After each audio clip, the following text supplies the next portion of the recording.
So for the definition of terms and symbols, so refer to section 2 sa definition and symbols sa section 2.8.3. So lain ka sa mga symbols na ginagamit na ipag-uma ng mga set of equations. Next, basis for design. Okay, call na kasi wind load. Ano yung basis na natin? First is ang occupancy type, di ba? Para malaan na kung ano kapuso ang basic wind speed, ang atom ng mga directionality factor, topographic factor. Okay, so that will be the basis ng design for wind loads. Then, before proceed to the parameters, tawag siya basis for design. And these are the factors that affects the magnitude ng base shear na pwede makukur sa atom na building. So in general, the procedures and limitation for the design, it shall be determined considering ang iya ng mga consideration, seismic zoning, site characteristic, occupancy, configuration, structural system, and height niya. Okay? So later on, we will discuss seismic zoning. May mga certain zones sa Philippines class na very active sa mga seismic activities. Also, the site characteristic, kung ano aduta ang ginatungtungan sa mga building, ga-affect man na siya sa behavior niya during earthquake. Type of occupancy, syempre, kung ano siya essential, so meaning yung mga factor na class na ginagaan, the higher factor of safety, ang mas important na building compared to those sa mga less essential. Also, ang ato ng mga structural configuration and ang ato ng mga structural system. And the most important part is the height sa building. Meaning, the higher ang mga building, since the sway siya, mas dako yung mga building, ano matabo? Mas dako ang sway. Sorry, mas taas ang building, meaning mas dako ang sway, di ba? Mas taas ang building. So kung dako ni siyang sway, it will try to quantify ang ininga equivalent force niya, mas dako na siya compared sa lower floors natin. Mas lapit ka kadalo, assuming na this is fixed. Meaning kung fixed na di, wala ka disang displacement. So meaning ang imo ning equivalent force at every floor level nimo is directly proportional kung ano siya kalayo from the base of the building. Tungod, mas dako ang imo nga displacement, mas dako ang iya nga equivalent force. Okay? Meaning sa dalong ni class, 0 di imo nga equivalent na lateral force. And tanan siya class ng mga lateral force naton. Kung isum up na siya, this would become our base shear. Okay, so that is the concept behind sa ating mga equivalent forces. So, ang approach class for NSTP 2015 is we will quantify the approximate value sa mga lateral forces sa nag-act at every floor level sa building natin. Muna ang objective, we want to quantify pila ang equivalent. So meaning approximate na mataglatong na approach kung pilayihan ang lapit-lapit na value sa horizontal forces natin. So we will discuss first ang ating mga basis for design. Okay? So when strength design is used, when we say strength design, this is LRFD. So we have also allowable stress design or ang ASD natin. So depende on ang gina-require for the code. Okay, pero for our soil, okay, isa lang ito sa ginagamit na procedure which is the allowable stress design. Okay, to be used to evaluate sliding or overturning sa soil structure natin. Kasi syempre, these are lateral forces. So may possibility na ang imong equivalent horizontal forces, pwede niya i-overturn ang building nimo during strong earthquakes. So possible siya na maging mode of failure ang pag-overturn versus nga malabot ang mga limiting stress ng imo ng mga structural members. Kung nakisa kas maglinog, may iba mga structure na nagtumba na lang ito. Nag-alsang footing. Okay? So nagamit for soil, na combination is only allowable stress design. First, natin na basis for design is the occupancy category. So we'll refer sa atong category type sa table 103 natin para mabalaan natin kung ano ganito na seismic importance factor. So we have seismic importance factor I and seismic importance factor na I sub P. Okay? But for our approach sa natin design, we will use static force procedure lang. So may gamit natin ng mga values. So kung makalis ninyo, the importance factor, this is a multiplier sa ating na-design base here based on the importance ng building natin. So makikita mo, ang imo nga occupancy category 3 to 5, wala yan na magnify kung ano man na i-multiply na later on for this importance factor. Pero the more essential ng building natin, ina-increase mo ang base shear by 25% and kung essential siya, increase mo siya by 50%. Ano na siyang significance ni importance factor.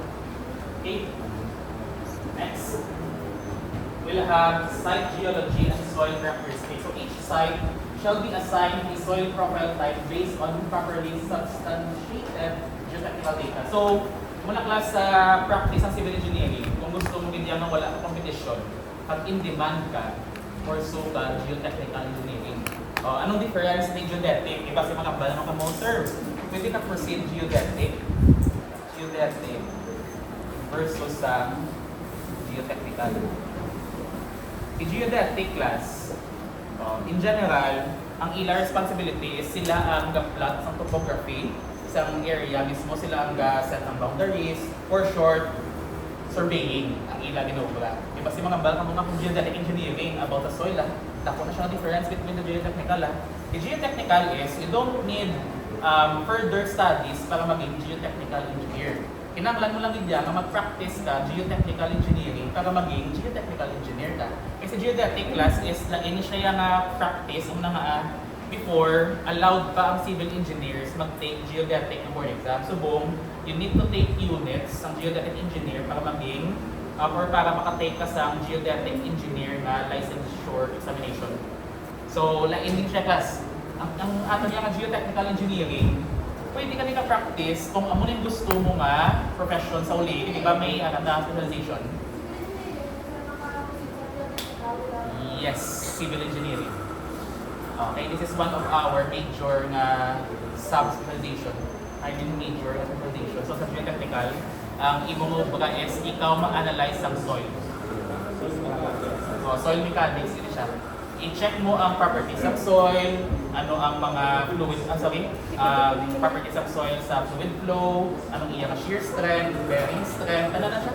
I-apply mo siya ng mechanics, apply mo fluid mechanics, ano siya, pero hindi siya structure. Focus siya more on soil.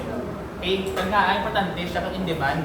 Tanang structure class, kinanglan niya sa geotechnical result or geotechnical na analysis. Especially sa seismic natin ng mga requirement. But if ever, wala ka kuno sa geotechnical details, ito mo di imo clear sa kulang sa budget, pag mo class, mag-walk borehole. Okay, usually na mo, mabuho ka muna sa duta at least 15 meters. O syempre, hindi na kamo yung class ng buho, may boring machine na ginahulog, makuha sa sample. O subong ang mga seniors ninyo, kakuha sila soil sample sa may likod IS. Kapag matukot sila, I think mga 2 meters below. Ang nabaw, anong 2 meters? Dahil syempre yung mga foundation natin, the rest around 2 meters. May mga deep foundations na up to 15 meters. So you need all the technical data sa soil nimo. And every borehole na class is the cost around 30,000. Isa lang naka-borehole. Tapos, okay, question. Sa NBCP, pila ka borehole ang required? Nabasahan nila na sa IRR. Wala kang mag-advance dati. Pila ka boreholes ang required? 30 dapat. Kung ako may negosyo sa may dapat. Arana sa may IRR sa punta na.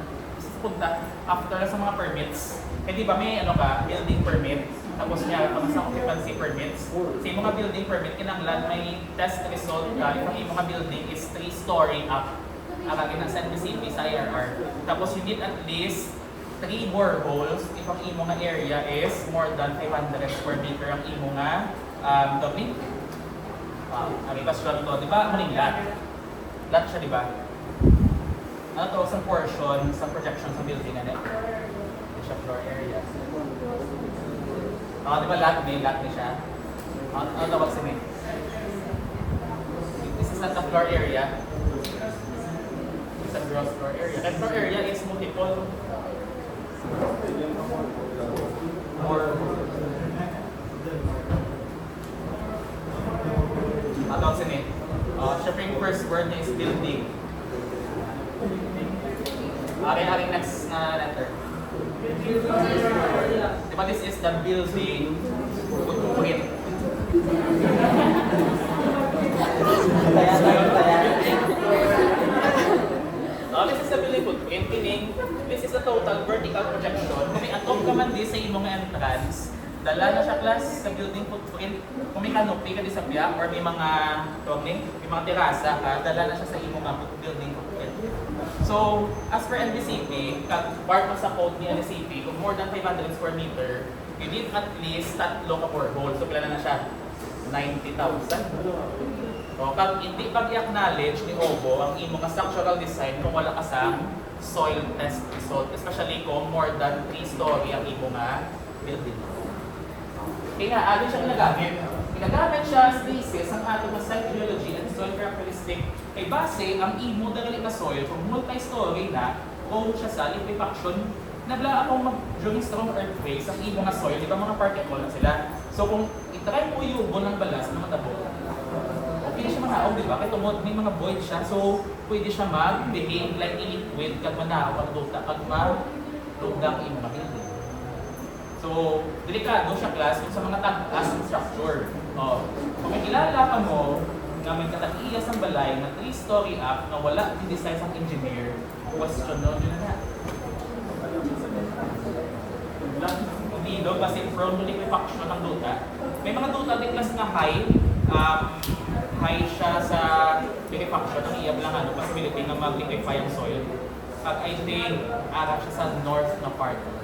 Damo na duta, mahubog ito. Nagkakabig sa babaw, syempre may layers of soil na sa dalog, possible hubog siya. So kung mag-earthquake, mag-liquefaction siya, mag-liquefy yung mga duta, pwede siya maglubog. May delikado siya actually. So okay, in case, when the soil properties are not known, okay, we can use soil profile type SD. Kung insufficient ang aton na geotechnical results. Okay? So we will have the following soil profile type. Okay? Ibigin ko sa inyo, mabasahon yun And this will be our basis. So we will have 6 na soil profile type na i-consider. Ibang first na itong design basis is ang importance factor, which is based on the occupancy ng building natin. Katuwa, we will have our soil profile type. Okay, this is based on the geotechnical results natin. So we have here shear wave velocity, standard Proctor test niya, this is number of blows before siya makompact is ang undrained shear strength. Don't worry, sa inyong soil mechanics, may ma-learn din class paano sumahon through experiments. Ang unang nakuha sila soil sample sa likod IS, kay sila mismo mag-test ang properties ng soil kung pila ba ay ang number of blows, pila man ang iyang undrained shear strength, pila ang iyang specific gravity, pila ang iyang moisture content. Okay, pagtana na siya, dina-produce siya class ang geotechnical engineer na results. So kung nalipay na mo na yung class, makuha duta, kag mag-experiment sa lab, pwede ka mo mag-pursue sa geotechnical engineering. Okay, anong qualification, sir, para maging geotechnical engineer? Kinanglan, civil engineer ka lang yun. So may freedom ka mo mag-practice structural, construction, geotechnical, water resource, or transco.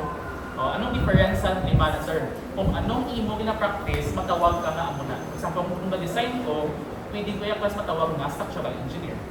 Kung ga-manage ko sa mga projects sa ilang construction phase, pwede ko matawag as construction engineer or construction manager. Kung ga-practice ka sa geotechnical engineering, meaning ang imo yung nature of job is ikaw ga po soil sample, ikaw ga produce results, ikaw ga-conduct sa mga lab experiments. So, pwede ka matawag as geotechnical engineer. I think sa Bacolod, may 3 din na firms na mula ng ilang practice. Ang bakal, ilang negosyo class as in. Isa is Melgar. Pilihan ko muna. Melgar Geodrill. Okay, halos tanan ng mga soil test sa Bacolod. Hindi mo siya monopolize, pero halos sila tanan ang ka-provide. So, try to think ang competition sa imong nature of profession. So, maging geotechnical engineer ka. O siyempre, hindi ka magdulungan tanan ang pag-matang competition.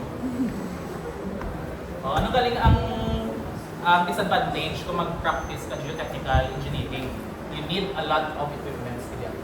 Kaya hindi ka mag-produce result kung wala ka sa mga laboratory ng mga equipments. Ang imong oven, ang imong mga tanan ng equipments na sa soil natin. Ang muna siya kinaklangan. Okay, para mag-produce sa mga results. So, ang basis natin is, in general, ang description natin, the type SA is a hard rock, type SB is rock, okay? Ang SD is steep soil profile. So usually, kung wala isang soil test result, no, pwede siya ma-assume na this is a steep soil. Okay? May mga further pa na class ng mga details or description about hard rock, tapos ang mga soft soil natin, please read na lang after sa mga table. Damo ko na description, so ipilin ko sa inyo. Okay? So dahil duwa ka design consideration, importance factor kag soil profile type. Okay, let's proceed na sa seismic hazard characteristics. Okay, so ang basis niya is, first, ang tawag natin kung ang location natin is prone to seismic activities, kagano siya nga type ng soil. So first is, we'll consider kung ano nga seismic zone ng aton na location sa building. So we will have only two zones for the Philippines. So this is zone 2 and zone 4. So zone 2 natin covers the provinces of Palawan, except Busuanga, including Sulu and Tawi-Tawi, while the rest of the country is under zone 4. So anong significance in zone 2 at zone 4? Zone 4 class is higher category sa high seismic activity ng mga areas. Pag zone 2 is lesser ang iya ng mga seismic activities. So kung ang zone 2 is Palawan, okay, Sulu and Tawi-Tawi, ang Bacolod is ano siya? Zone 4. Ano meaning siya na? High ang probability sa seismic ng mga activities natin. Pero recently, Jutay pa lang, no? Base, may reason behind na alimutan na talaga sa zone 4. Kasi may major fault there sa Negros. Sinong lapit sa Casiliana? Later, ilan taon na. Okay, so aming map, aming hatag sa NSCP. So this is zone 2, aming zone 4. So kung gusto mo safe ka sa earthquake, abin ka sa Palawan. Di ba kung natawan mo, sa ato sa basic windscale na map, sino kayo pinaka-hinayin? Palawan man. Second printing, same lang. Kung mag-invest naman sa balay, hindi ka makakalbutan. Hindi siya high sa seismic activity, tapos ang basic windscale ng bayan ito, may bagyo, less ang ilang na exposure, di ba, sa bagyo?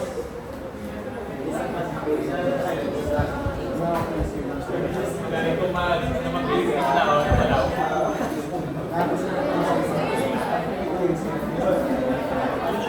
Hindi, based sa global map. Okay, next. Seismic source type na. So, aside also from determining kung ano nga zones ang atong structure, we need also to determine kung ano ang source sa earthquake ninyo. I know wala pa, may geology kung di ba? Anong cause sa earthquake mismo? Movement sa plate, di ba? Ano na siya nga plate, kung sa diin siya pwede magtabo, ano tawag siya na? Convergent? May mga fault ta. Di ba sa mga fault, kaya possible na may mga ground motion na to. So sa Philippines class, may mapa tas ang mga active faults. Okay? Sa inyo na simple, makita nila ang map next week. Okay. Sa page 143 sa second printing, sa first printing is, ang dako na siya nga map. Ang dako nga map. Okay, may mga active faults sa di. Tapos, kung gusto mo lang tawon at each region, okay, may mga map dire sa mga active fault.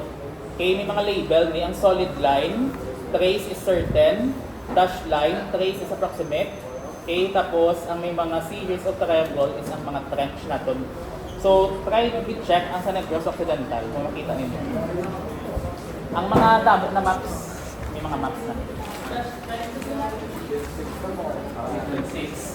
Good line, diba? Makita sa mga active faults natin. So, the reading class na sulod, okay, ang monitoring ni PBooks. So, we can use either the two, hazard hunter or fault finder. May aking fault finder paborito is ang mga babae. Hindi sila makita ng masala. Pwede rin sa hazard hunter. So, the fault finder class is outdated. Magpakita ko lang sa paano ko gamitin.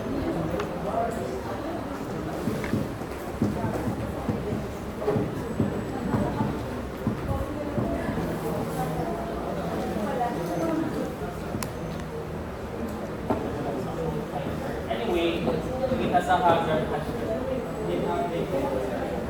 Si Hazard Hunter Plus is updated